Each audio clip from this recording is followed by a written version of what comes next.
Hi, America. Who's up for a game of Brain Drain? The rules to this one are very simple.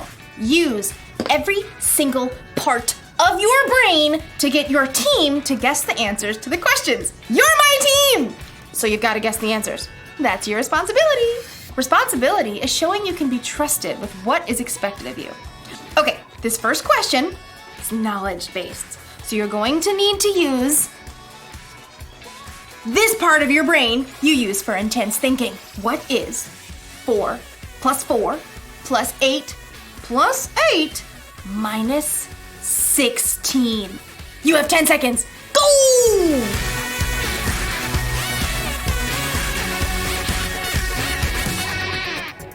Carry the 1. Okay, time's up! Here's the answer. 4 plus 4 plus 8 plus 8 minus 16 is 8! Did you get the answer?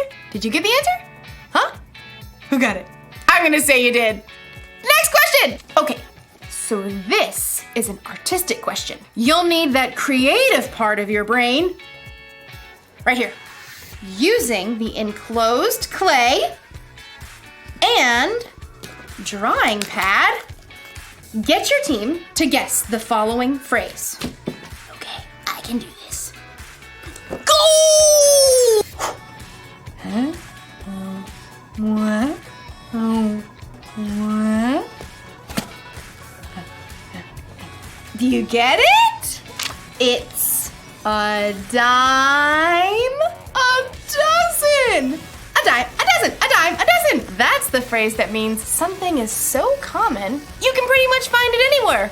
It's a dime a dozen. We're rich, I tell you. We're rich. Let's do another one. Ooh! This one's a performance card. I like this one. It uses that part of your brain that gives you courage. Right here to act on stage or sing. Here goes. Get your team to guess the following animal. Yeah, I'm not doing that. I'll just look silly. In today's story, we'll learn about a boss who put 3 servants in charge of bags of gold. Will the servants do something with what they're given or waste their opportunity? I'm not going to act like that animal. Stop wondering. Stop! The Bible. It's 66 books of history, stories, letters, and poetry that fit together to form God's one big story. The epic adventure of how He created us and loves us so much that He made a way to rescue us. As we travel through the Bible, from Genesis to Revelation, we discover people who met God and found their lives changed forever. Now, for an amazing story, inspired by the book of Matthew, chapter 25, verses 14 through 30. When Jesus wanted to share truth with the people that followed Him, He often would tell a parable, a story. Here is what the kingdom of heaven will be like. These parables used everyday situations to help people think and understand God's truth for themselves. One day in Jerusalem, Jesus wanted to share a story with His followers. If He told that same story today, it might sound something like this. There once was a man who created the world's most amazing energy bar.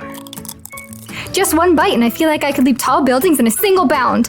What is even in these? If I told you, I'd have to leave you stranded on top of Mount Everest. The man did such a good job of selling the energy bars, he soon became wealthy. Then one day, he got on a Zoom call with 3 of his top employees.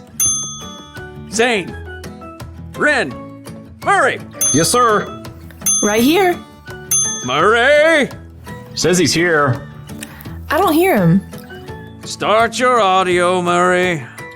Oh, hey, just, I was finishing the movie.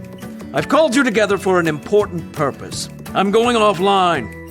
You're what? Completely screen-free. I'm going to travel the world for a while. Hike Everest, cross the Sahara, dive down to the Mariana Trench, miles beneath the ocean, all fueled by my energy bar, of course. Dude, that is far out. Literally. The rich man had carefully studied his employees and knew what they can handle. While I'm gone, I'm leaving you in charge of my money. Zane, I'm sending you an encrypted key to access my gold account with 5,000 credits. Oh, excellent. Ren, here's an encrypted key to access my silver account with 2,000 credits. I'm on it. Murray, check your inbox for an encrypted key to my bronze account with 1,000 credits. That's it. That's it. I'm going off the grid. Immediately, Zane accessed the money from the gold account and put that money to work. He hired scientists and designers to create a suction shoe that would keep a rock climber from falling. I call it the fly shoe. The fly shoe sold as nearly as fast as the energy bar. Zane soon made his money back, and more. Ren, meanwhile, made excellent use of the money in the silver account. What does every adventurer need besides fuel and shoes? A friend. So Ren invented a robotic hamster that could travel anywhere an explorer can go, from the highest of mountains to the deepest ocean trench. Soon, robotic adventure hamsters sold as fast as toilet papers. So that left only Murray, who sat looking at the bronze account on his computer screen. Only 1,000? It's like he expects me to mess it up. Well, I'll show him. Ha! So Murray took the money out in coins and stashed them in a giant bag. Then late one night, dug a hole in his backyard, stashed the bag inside, and covered it right back up. Great. Now all I have to do is go back inside and watch Netflix. After a very long time, the rich man returned from the wilds. Ah, electricity, internet. I have returned to the grid. Please accept my meeting invite. Zane and Ren hopped on the call immediately. Murray took a little longer. Start your audio, Murray. Oh yeah, there it is. I'm excited to see how you've handled my money. Zane?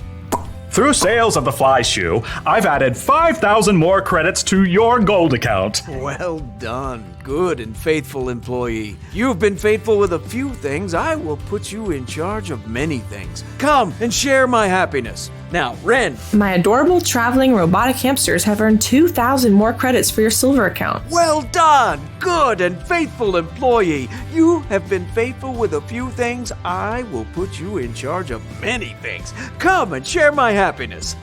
So, Murray. Yeah, hold on.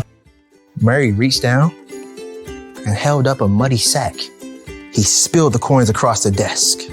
How much is that? 1,000 credits. That's what I gave you. Yeah. Yeah, well, I knew you're a tough businessman. You make money even where you haven't worked for it. I didn't want you getting mad, so I just buried the money. See? It's all safe. Murray offered a weak smile, but instead of smiling back, the rich man went red in the face. You lazy man. If you knew I can make money even when I haven't worked for it, you should have at least kept my money in the bank where it would have earned a little bit. Sure. The rich man turned to his personal assistant and ordered. Take Murray's credits and give them to Zane, who already has 10,000 credits. Oh, and take Murray off my payroll immediately. The message of Jesus' story was clear. If you are responsible for what you were given, you'll be given more. If you wasted it, you end up with nothing.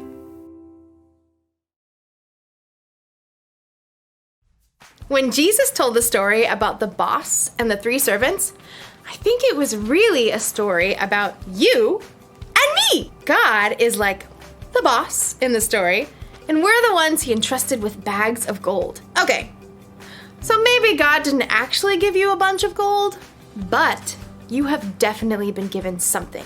Each and every one of us has been uniquely created. We've been given unique talents and abilities. We use different parts of our brain. We are definitely not a dime a dozen. So, it's up to us to actually use what God has trusted us with. We can't just bury it in the ground and let it go to waste. And I think it's even better if we use what He's given us to make a difference in the world, to love God, and to love other people. So here's the rule for life to remember today. Make the most of what you've been given. So if you've got a talent for singing, then sing out loud and strong. If you're good at intense thinking, then think about how you can make the world a better place.